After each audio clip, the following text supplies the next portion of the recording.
A continuación tenemos una entrevista con Ana Merayo, psicóloga deportiva. Pero antes de empezar te recomiendo que te suscribas y actives la campanita para estar atento cuando salgan más entrevistas como esta.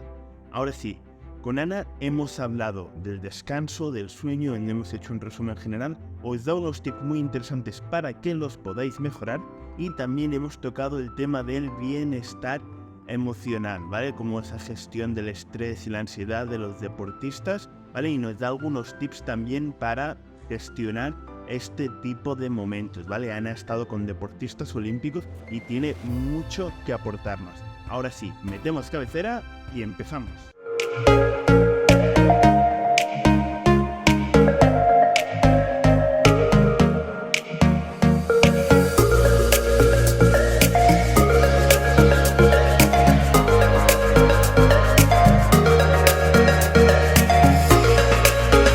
Hola, buenos días a todos. Estamos con Ana Merayo. Primero de todo, agradecerte, Ana, que hayas aceptado la invitación para pasar por este proyecto que aún está un poco en fase embrionaria. Y voy a presentarte un poco. Luego, si me dejo alguna cosa, tú misma, sabes, tienes total libertad para terminar de presentarte o añadir lo que quieras. Ana Merayo es una psicóloga deportiva con una amplísima experiencia en el alto rendimiento deportivo, tanto desde deportistas olímpicos, selecciones nacionales olímpicas, desde deportes de equipos de alto rendimiento como es el Fútbol Club Barcelona, donde ha sido durante varios años la responsable de psicología. También ha estado como responsable de psicología en el centro Joaquim Blume, que es como un centro de alto rendimiento.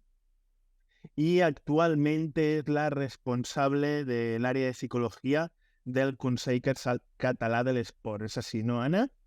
Correctísimo. Vale. Y aparte de esto, no solo eso, sino aparte es docente de universidades, grados, másters y todo lo que le pidan, pues ella va a hacer formación y está haciendo la tesis doctoral relacionada con descanso y sueño, ¿vale? Que es donde vamos a centrar una parte de la charla y la otra parte de la charla que la centraremos sobre otra de sus especialidades, que es la gestión del deportista, de la parte mental o emocional cuando no está entrenando, ayudarle a gestionar su día a día. Ana, no sé si me he dejado alguna cosa o quieres añadir algo. No te dejas nada, todo perfectísimo y bien explicado.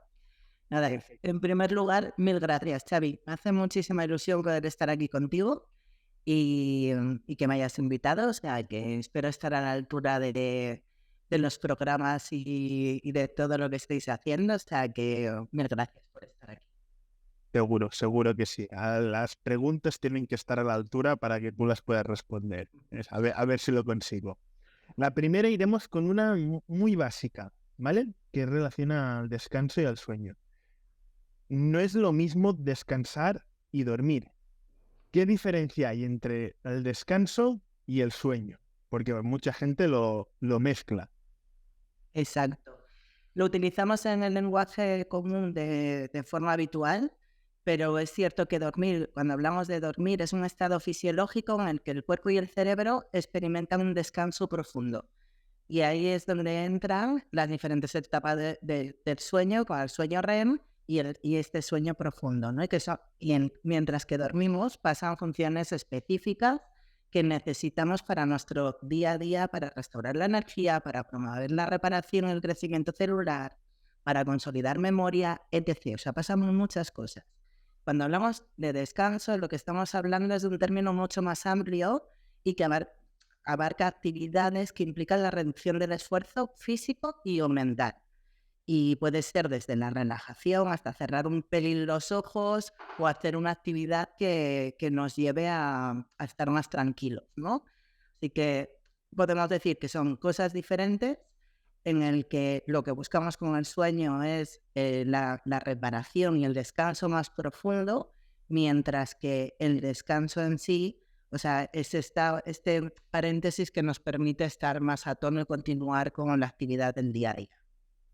Entonces, el sueño implica descanso, pero el descanso no implica sueño. ¿Es así? Exactamente. O sea, perfecto, muy preciso. Vale, Ana. Entonces, hemos hablado que descanso y sueño son cosas distintas. Las dos nos pueden ayudar o perjudicar para nuestro rendimiento, ya sea cognitivo o físico. Con un par de preguntas. La primera sobre el sueño es, ¿qué pasa si no cumplimos con las horas de sueño que nuestro cuerpo necesita a nivel de rendimiento cognitivo, emocional o condicional? Sí, toda la literatura científica que hay nos habla de la importancia de dormir o de las consecuencias de no dormir en la población general o en la población deportista, ¿no? Cuando hablamos de rendimiento, ¿no? En este rendimiento, o sea, ¿cómo afecta? Pues nos afecta la recuperación muscular, nos puede afectar a la función más cognitiva de aprendizaje o de memoria de las técnicas o de las tácticas. Nos afecta a nivel del tiempo de reacción, de cómo asimilamos las cargas. A nivel del rendimiento más cognitivo, los deportistas que están realizando carrera dual y que están estudiando o están estudiando y trabajando, compatibilizando con el deporte, el hecho de que puedan tener esa mayor retención o sobre todo esa predisposición a la hora de concentración en el día a día, que es la primera condición como para poder aprender lo que te está diciendo un entrenador o lo que te está diciendo el profesor o la comunicación general. Por lo tanto, o sea, no solo estamos hablando de la parte más física o fisiológica o a nivel de aprendizaje, sino que también tiene una incidencia muy alta en el estado emocional, ¿no? O sea, el hecho de evitar irritabilidad, el tener un componente más positivo de afrontamiento hacia las situaciones, una capacidad adaptativa que nos puede favorecer el estar en unas condiciones más óptimas, que hay mucha evidencia.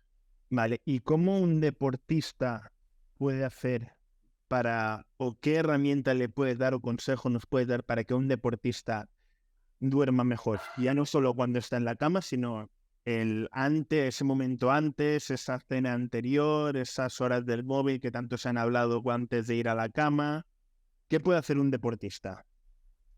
Mira, yo siempre que hablamos de deportistas, yo digo, creo que los primeros que nos tenemos que aplicar es cualquier profesional o cualquier persona, porque creo que estamos en una sociedad con una dinámica en la que la falta de sueño o la mala calidad de nuestro sueño es evidente, ¿no? Por lo tanto, o sea, recomendación, la primera más que recomendación es que hagamos un análisis, ¿no?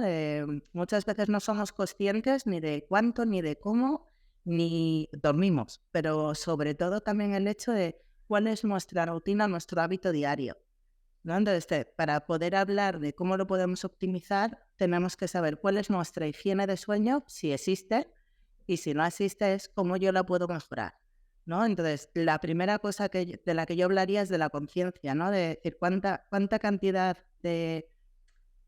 soy consciente de lo que hago en cada día o qué es lo que mejor me va para yo poder conciliar el sueño, ¿no? Y en eso es donde nosotros tenemos que mirar qué es lo que hago en cada día. O sea, hay pautas generales, las que hablamos de poder cenar 2 horas antes para que no me vaya a la cama haciendo la digestión, que antes justo de irme a dormir no esté en plena actividad, ¿no? O sea, o que no me ponga el móvil en la cara, que me esté dando la luz en los ojos, que lo que yo le estoy diciendo a mi cerebro es despierta, que estás viendo una cosa súper interesante, cuando lo que le tendría que ir dando es pautas de, oye, te vas a la cama, tienes que empezar a descansar. El tema de no consumir bebidas que puedan ser energéticas o que pueda tener cafeína, o no consumir, no hidratarse demasiado porque si no, seguramente por la noche te tengas que levantar para ir al lavabo. O sea, que son cosas que pueden ser muy básicas, pero que realmente creo que no aplicamos. O sea, y no hablo solo de profesionales, de deportistas profesionales, sino de población común. Bueno, entonces, o sea, como el consejo más claro, vamos a revisar cómo nos estamos yendo a la cama y a partir de ahí, con pequeños detalles, cómo podemos ir mejorando. Y también siendo precisos, no intentar cambiar todo a la vez. Vamos a ir cambiando pequeños hábitos, que esos pequeños hábitos nos abrirán muchas fronteras y cuando estén consolidados vamos a otro hábito que nos pueda regular o que nos pueda ver, pero sobre todo también al día siguiente acordarnos de decir, vale, hoy he dormido más horas y he descansado mejor. ¿Qué es lo que me ha facilitado esto? porque tenemos que sellar, tenemos que anclar el aprendizaje. Entonces, esto sería, por ejemplo, para que un deportista lo pueda llevar a cabo, una semana, papel y boli, al día siguiente cuando me levanto, ¿qué hice ayer antes de dormir? Esto, a qué hora, tal, y cómo me desperté. Durante una semana lo analizas y contactas con un experto que te ayude, para al final si un deportista está solo, tiene que contactar con alguien que le ayude.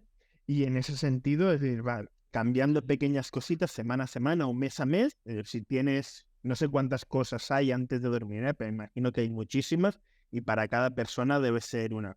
Una, por ejemplo, que es común al menos donde estamos nosotros, que es en España, es cenar muy tarde Exacto. y irnos a dormir con la barriga, no diré llena, pero casi llena. En ese sentido, por ejemplo, la primera cosita, el primer tip sería, vale, pues tú que cenas a las 10, intenta cenar antes, ¿vale? Hay temas que por logística familiar, de trabajos o lo que sea, pues a algunos les resulta más difícil que a otros, pero sí que intentar adelantar la cena y ver esa reacción de tu cuerpo. Sí que es cierto, porque eso yo lo he vivido, que los primeros días que haces esto, tienes una sensación rara, como incluso de ansiedad cuando vas a dormir, y hostia, es que tengo la barriga vacía, necesito algo. A ver, a lo mejor el momento antes sí que hostia, un yogur o una pieza de fruta, decir, vale, ya calme un poco mi estómago, ¿vale? Pero sí que la recomendación sería un poco de papel y boli, ver lo que hago y a 2, 3 semanas intentar cambiar una cosita con la supervisión de alguien que te pueda echar una mano. Exacto.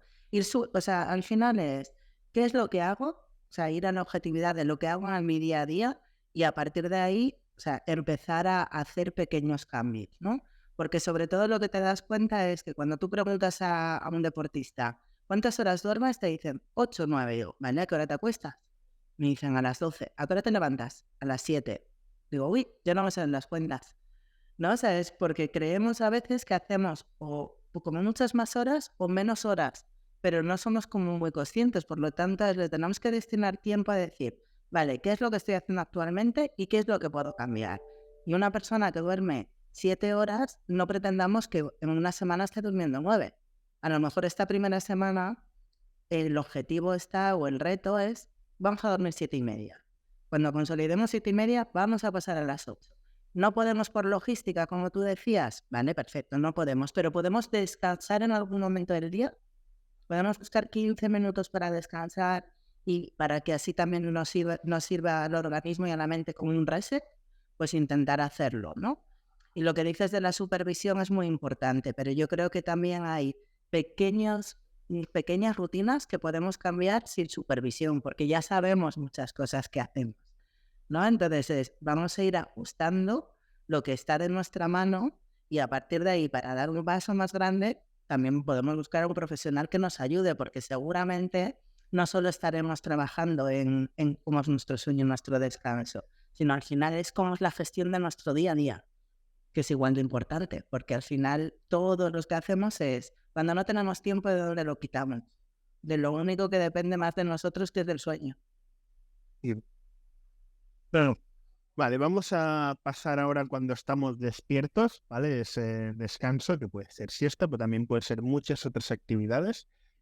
En esto ya hemos comentado que tú eres bastante especialista en ayudar a las personas que hacen las otras 22 horas que no están entrenando, ¿vale? Sobre todo a nivel mental. Vale. Estamos hablando sobre todo de temas cognitivos, ¿eh? Que el estrés, ansiedades que puede tener un deportista o cualquier cosa que le pueda pasar por la cabeza. ¿Qué hace un deportista o qué suele pasarle por la cabeza o a un deportista cuando no está entrenando? Es decir, tiene mil historias, estamos hablando de deportistas profesionales. ¿Qué es lo que le pasa a la cabeza por un deportista o cómo puede gestionar sus estados de ánimo a un deportista cuando no está entrenando? Quizás me he liado un poco con la pregunta, pero creo que más o menos tú la has entendido. Sí, o sea, cuando tú hablas de esta importancia de, o sea, un deportista entrena 2, 4, 8 horas al día, pero hasta cumplir 24 horas quedan muchas, ¿no? Entonces, el cómo se gestiona eso, pues tendremos muy diferentes niveles. El que es un deportista profesional y su única actividad es esta, es el deporte y el cuidarse las horas, o el cuidarse o el prepararse el resto de las horas para que cuando llega el entreno esté en sus máximas aptitudes, competencias. Entonces, hay cosas que yo siempre hablo de diferentes áreas de vida, ¿no? O sea, una persona que es deportista, el rol principal es el de persona, ¿no? Pero de ahí salen otra serie de cosas que lo hablaba el otro día Joan Ramón, ¿no? O sea, es los sistemas, los roles, el hecho de yo puedo ser deportista, yo puedo ser hijo, yo puedo ser trabajador, yo puedo ser estudiante. O sea, cada uno tendrá los roles como cosas que haga en la vida, ¿no? Es importante que un deportista tenga un equilibrio de áreas de vida. Y cuando hablamos de equilibrio no quiere decir que si yo soy estudiante, que si yo soy trabajador, o sea, se repartan de una forma igualitaria, sino que al menos estén desarrolladas, ¿no? Y habrá épocas en las que un deportista solo se dedique en focus al deporte, cuando pueden ser unos campeonatos, que no pueden ser unas concentraciones, como pueden ser unas olimpiadas, y ahí está como 100% centrado en deporte, en modo competición, pero el resto del tiempo, el desarrollo de poder tener un tiempo de ocio, tener tiempo familiar, tener tiempo de formarse, ¿no? O sea, para mí el hecho, siempre como hemos trabajado yo, las instituciones en las que he podido estar, es la importancia del desarrollo cognitivo a todos los niveles. Un deportista que se forme en aquellos ámbitos que le gusten, que le preocupen o en el que se pueda proyectar el día de mañana. Porque también una cosa que está dentro del deporte es la lesión. Y cuando un deportista se ve separado del deporte porque tiene una lesión, es importante que pueda ir trabajando en otras áreas de su vida. Y es importante que mantenga la actividad y que mantenga la autoestima y la confianza en sus capacidades. Por lo tanto, cómo trabajamos o cómo recomendamos es desarrollo de áreas. O sea, es qué áreas de vida son importantes para ti, cómo de satisfecho estás con ellas y cómo se pueden ir mejorando. También ese aislamiento, ¿no? Yo siempre digo que el deportista tiene que tener el deporte, que es su profesión en la mayoría de los casos, pero como una burbuja de satisfacción, ¿no? Yo tengo un entreno, ese entreno no me ha salido bien, vale, puedo pensar, ¿qué tengo que hacer? ¿Vale? Lo analizo y al día siguiente tengo otra oportunidad y tengo otro entreno para volver a hacerlo mejor o para hacerlo de otra manera. Pero que si yo me llevo la preocupación del entreno hasta el día siguiente, me va a repercutir mucho más. O sea, no podemos ir arrastrando ese estado emocional que a lo mejor no es tan positivo y que me esté comiendo la cabeza, que me esté rayando, porque eso me está quitando energía. Entonces, también el destinar tiempo a otras cosas es centrarse en el aquí y en la ahora, que es fundamental. ¿Qué estoy haciendo ahora? Y poner todos los sentidos en lo que estoy haciendo. Me da igual que sea echarte una siesta, que irte con los amigos, o que jugar un rato al FIFA, o ponerme a estudiar. Por lo tanto, también tener esos despejes, o sea, porque el dicho ese de solo 100% deporte, pues cuando toca. 100% deporte cuando toca el deporte. 100% estudios cuando toca los estudios. Pero que todo el rato y todas las áreas se queden mermadas una cuando pasan cosas, que puede ser, lo que os digo, una lesión, o que no estoy jugando el tiempo que toca, o que hago una carrera y no me sale bien, pero o el hecho de me estoy planteando retirarme, pero ¿cómo me voy a plantear retirarme si yo no he hecho nada más en mi vida? ¿No? Esas transiciones hay que saber gestionarlas y hay que saber vivirlas, y para eso necesitamos del completo de la persona. Y sí, eso es un tema aparte, esa transición de profesionalismo al mundo real, por llamarlo de algún modo, es decir, que pasas a la vida de los humanos, estabas un poco en tu burbuja durante muchos años, a ver qué pasa después. Sí que es cierto que ahora esto, pues ya los deportistas creo que más o menos lo tienen más trabajado, ¿sabes? Porque es más fácil con todo el tema de contexto que hay, con todo el auge y la importancia que se le ha dado. Pero bueno, vamos a pasar a otro tema, ¿vale? Vamos a pasar ahora al tema de la gestión del estrés, de la ansiedad, momentos de competición, pre, durante y post. Es decir, más en el ciclismo. En el ciclismo vemos ciclistas que cuando entrenan, pues con la red social esta de Strava que hay, pues que ves los entrenos de los ciclistas y tal, y ves a algunos ciclistas que son auténticos animales. Ya lo son todo el conjunto del pelotón de World Tour ya es profesional y ves que son auténticos animales las velocidades y los ritmos que llevan. Pero sí que es cierto que luego llega el momento de la verdad. Ahora estamos grabando esta entrevista a 6 de julio, el momento del Tour de Francia, y ves que hay algunos que en el momento de la verdad no sabes cómo, pero sacan fuerzas que de no sé dónde y que nadie los puede seguir. ¿Por qué hay estas diferencias? ¿Cómo un deportista gestiona esto de yo lo doy todo y ahora voy a sacar más de mí? Y otro deportista le pasa lo contrario, cuando ve que el otro se le escapa ya le empieza la mosca en la cabeza, el run run, es que no llego, es que no sé qué, es que no sé qué. Mientras el otro, que es un caníbal, va y cuanta más sangre le haga al otro, pues mejor. ¿Cómo se gestiona esto? ¿Cómo lo podríamos... ¿Qué nos podrías decir en relación a esto? Mira, yo siempre digo que si tuviera la varita mágica, ¿no? De decir, oye, ¿qué te pasa? Cuando alguien llega y dice, no, es que estoy desmotivado. Y todos, siempre nuestra forma de decir es, venga, motívate, no pasa nada, ¿no? Entonces, si tuviéramos esa varita mágica, sería estupendo. Yo no tendría trabajo, pero seríamos la mar de felices absolutamente todos, ¿no? Hablamos mucho de, es que no compite como entrena o no entrena como compite, pero también la realidad es que se habla de mucho entrenamiento y cuando definimos entrenamiento hablamos de la parte técnico, táctica, física y psicológica y destinamos todo el tiempo a las tres primeras, pero cuando se entrena a la parte mental, ¿no? O sea, y luego hay millones de titulares de les falló la cabeza o no estaban emocionalmente bien, pero dices, eso hay muy pocas personas que cada vez más que lo trabajan de una forma consciente. Se trabaja, pero de una forma muy inconsciente. Y volvemos a lo mismo que hablábamos antes. Si yo no soy consciente de que tengo que hacer una cosa o cómo la estoy haciendo, es muy difícil que le meta la objetividad o que lo pueda regular. Por lo tanto, desde ahí, o sea, hablamos del estrés o la ansiedad del que nos puede gestionar, o sea, que nos puede producir una competición. Hablamos de la concentración, hablamos de la confianza, hablamos de esa motivación, ¿no? Todos son variables que afectan directamente en el entrenamiento.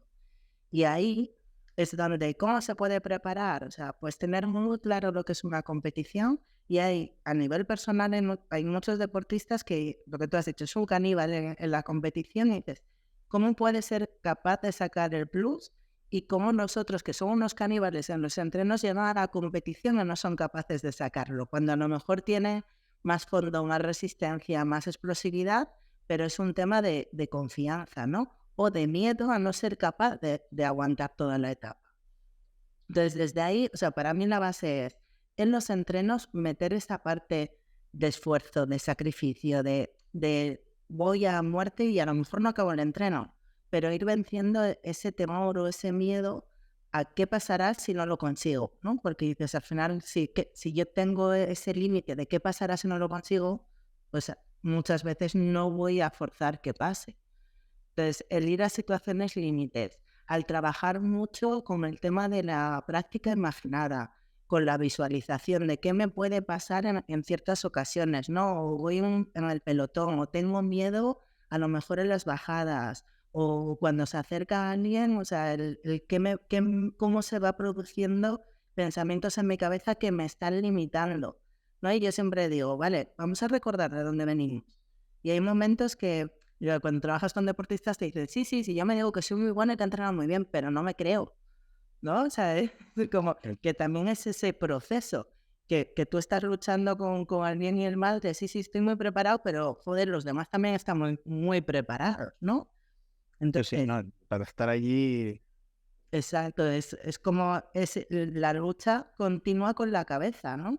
Y hay veces que es aquí ahora, nos centramos en lo que estoy haciendo, me meto en cosas más técnicas, ¿no? El hecho de a lo mejor centrarme más en aspectos que yo pueda controlar y no tanto de cosas o que han pasado en el pasado y me hacen desconfiar o cosas que no han pasado en el futuro y creemos que van a pasar, como me voy a caer, me van a adelantar o no voy a ser capaz de... ¿no? Entonces, todo esto intentar entrenarlo en cada momento de entreno en competiciones que sean de rango menor, que me ayuden a preparar competiciones de más alto estatus o más internacionales, y luego, por otro lado, poder trabajarlo desde la visualización. Cuando nosotros nos ponemos e imaginamos cosas, también estamos buscando soluciones, pero sobre todo el contacto o la sinergia que hay con la parte mental, nuestro cuerpo experimenta. Por lo tanto, nos sirve. Te has tocado ahora un tema sensible en el mundo del ciclismo, que son las lesiones, especialmente por las caídas. En el ciclismo no hay lesiones, normalmente no hay lesiones de sobreentrenamiento, como puede haber en otros deportes individuales, como puede ser el atletismo, porque no hay impacto, pero hay muchas lesiones por caídas. Y las lesiones por caídas sí que dejan una huella en la cabeza importante, en el sentido de que, hostia, ¿y si me vuelvo a caer? Y si, pues normalmente, y que si la curva, vuelvo a coger una curva así, y de hecho ahora mismo en el Tour de Francia, pues en la primera etapa, si no sé si ahora en la primera o en la segunda, 2 de los candidatos a ganar el Tour de Francia se cayeron y los 2 están fuera en la primera etapa ya. Entonces el tema en el caso de lesiones por caída, que es algo que tú vas solo, ¿cuál crees que sería una buena estrategia para que el deportista... Hay deportistas que lo superan, que se caen, le da igual, se levanta y se vuelve a tirar por el barranco y no hay ningún problema. Pero hay otros que les cuesta muchísimo, incluso 1 año o 2 años, superar a nivel mental ese impacto que ha tenido la caída. ¿Qué consejos o qué estrategias crees que serían buenas para poder gestionar esto? Bueno, en muchas ocasiones se generan hasta fobias con estos temas, porque al final es un trauma. Y es un trauma que es un trauma real, no es un trauma solo, es que se ha caído y ha cogido miedo. Es que hay riesgo para la vida de los deportistas, ¿no? Entonces, tratándolo como tal, o sea, se puede trabajar desde una técnica que se llama sensibilización sistemática, que es esta aproximación, ¿no? O sea, si pasar de lo pienso a la acción parece fácil, pero requiere muchos pasos. Y en muchas ocasiones, o sea, también hay que pensar que me pasa un accidente una vez y ya considero que todas las veces que vuelvo a correr me puede pasar. Las estadísticas no nos dicen eso, pero claro, al final el que está poniendo el cuerpo totalmente sin corazas, quitando el casco, es el ciclista, el poder aproximarle, ¿no? O sea, primero vuelvo a montar en bici, vuelvo a ir en carrera, hay un pelotón y depende de cómo haya sido el accidente, si es por una curva, si es por el pelotón, cada cosa que vaya viviendo en carrera me puede poner en alerta. Y desde ahí es irla aproximando. Y irla aproximando en un principio suele ser con la imaginación, porque las mismas áreas cerebrales que se ejercitan mientras que tú estás entrenando, compitiendo, es lo mismo con la visualización, ¿no? O sea, entonces el intentar ir acercándose a cada vez ir buscando, generando más estrés a la situación para que el ciclista en este caso se vaya habituando y vaya sabiendo cómo responder, porque muchas veces el miedo es a me colapso, me bloqueo y no puedo responder, o me tengo que parar, o no estoy con la confianza suficiente y me puedo caer. O sea, que entonces corroborarías que tienes miedo y que no puedes, ¿no? Entonces, el irlo, o igual, ¿no? ¿Cómo se genera ese malestar? Solo viéndolo, ¿no? Y muchas veces es por medio de imágenes, de ver carreras en las que se ven o a ellos mismos en esa misma situación o ven otras personas para saber cómo podrían responder. O sea, al final es confrontar, pero confrontar con cuidado, ¿no? Que esto es, como no me gusta esta situación, me meto en medio del pelotón. No, hay que ir de forma progresiva, ¿no? Porque si no, sí que podríamos generar una fobia y un miedo muy real y muy evitativo que generaría bloqueo. Exacto. Vale, vamos ahora vamos a pasar de tema y ahora vamos a ir a un deporte más amateur, ¿vale? Y en este sentido, la figura del psicólogo en los equipos de ciclismo, yo creo que es de las últimas que se incorporan. De hecho, yo creo que ni todos los equipos profesionales tienen la figura del psicólogo dentro del equipo. Y la importancia que tiene es vital.